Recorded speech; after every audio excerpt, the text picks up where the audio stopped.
ये question JEE advance 2019 paper 1 में आया है। वेव एंड साउंड का क्वेश्चन है, डॉपलर्स इफेक्ट। बहुत ही आसान क्वेश्चन था। आप सभी लोगों ने 11th क्लास में स्टडी की होगी।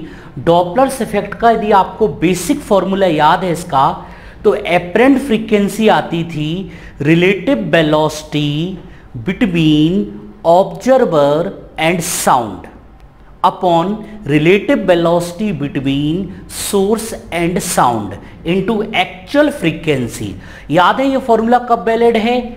जब सोर्स एंड ऑब्जर्वर दोनों कैसे हो, along the line joining. Along the line joining नहीं है तो कंपोनेंट्स लेके उनको अलोंग द लाइन ज्वाइनिंग बनाओ। साथ में यहां पर एक्सीलरेशन ऑफ सोर्स कितना होना चाहिए था? 0। एक्सीलरेशन ऑफ ऑब्जर्वर भी क्या होना चाहिए था? 0। ये कंडीशन थी। साथ में आप लोगों ने बीट फ्रीक्वेंसी सुनी थी, ν1 माइनस ν2 इज मॉड, हमेशा पॉजिटिव आती है।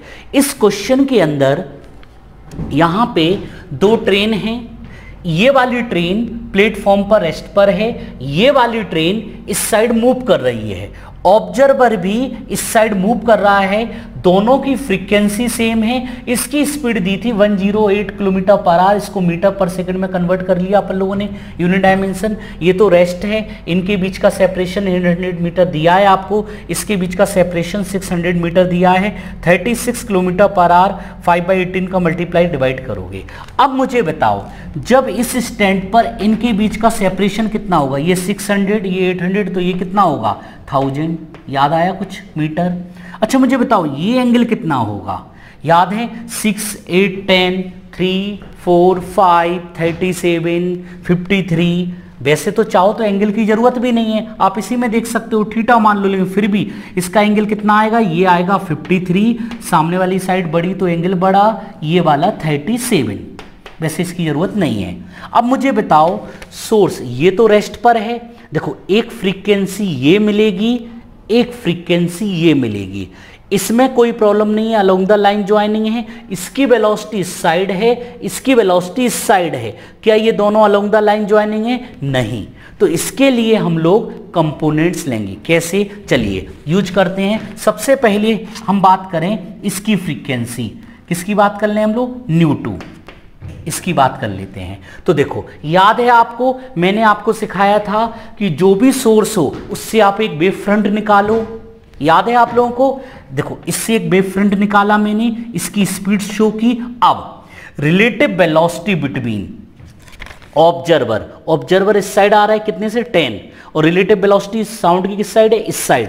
ये आपको दे रखी है इसमें 330, तो ये हो जाएगा रिलेटिव वेलोसिटी बिटवीन, फॉर्मूला आपके सामने, साउंड एंड ऑब्जर्वर। ये हो गया 330 + 10 upon relative velocity of source and sound. ये तो रेस्ट पर है तो ये हो जाएगा 330 इंटू एक्चुअल फ्रीक्वेंसी इसकी दी थी 120 हर्ट्ज, तो ये हो जाएगा 0 0 कैंसिल हो जाएगा 34, ये 34 अपॉन 33 इंटू 120।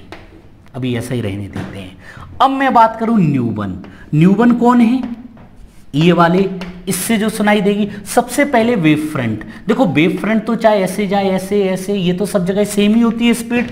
तो मुझे बताओ ये वेलोसिटी इस साइड है और इसकी वेलोसिटी इस साइड है, तो अलोंग द लाइन ज्वाइनिंग चाहिए तो कंपोनेंट इसका आएगा। चलिए रिलेटिव वेलोसिटी बिटवीन साउंड का कितना है? 330 प्लस इसका component 10 cos 53, 10 cos 53 upon relative velocity between sound and source इस तरफ जा रहा है, साउंड इस तरफ है, तो कंपोनेंट हम किसके लेंगे? इस वाले के। ये है ना अलोंग द लाइन ज्वाइनिंग, इसके कंपोनेंट इस तरफ नहीं लेंगे, इसके लेंगे। क्यों? Along the line joining. तो बेटा कितना होगा? 330 तो साउंड की स्पीड है, प्लस सोर्स की इस डायरेक्शन में ये 30 है, तो 30 कौन सा होगा? cos 37 into actual frequency. और आप सभी लोगों को पता है 330, बस कैलकुलेशन करना है, दोनों का डिफरेंस कर दो, आंसर आ जाएगा। cos 53 क्या होगा? Base upon hypotenuse. 6/10 बोल सकते हैं, 6/10, 10 से 10 कैंसिल हो गया, ये आ गया 6 अपॉन 330 cos 37 बेस 8/10, 8/10, 10 से ये कितने बार कैंसिल होगा? 3, ये हो गया 24, 120, तो ये हो जाएगा 336 अपॉन 354 इंटू 120। मैंने गड़बड़ कर दिया बेटा, दोनों की स्पीड की डायरेक्शन कैसी है, सेम है, इसलिए यहां पर ये माइनस आएगा। क्या था, relative velocity between source and sound. बेटा सोर्स भी इस तरफ मूव कर रहा है, साउंड भी, तो सेम डायरेक्शन में माइनस, इसमें ये अपोजिट था। मैं कैलकुलेशन की तरफ चला गया, इस वजह से ये गड़बड़ हो गया कैलकुलेशन। तो यहां पर ये कितना आएगा 336 और ये कितना आ जाएगा 306।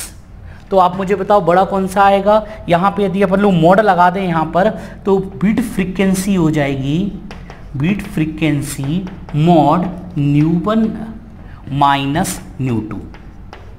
120 इसमें से कॉमन ले लेते हैं हम लोग, 306 माइनस 34 अपॉन 33 इंटू 120।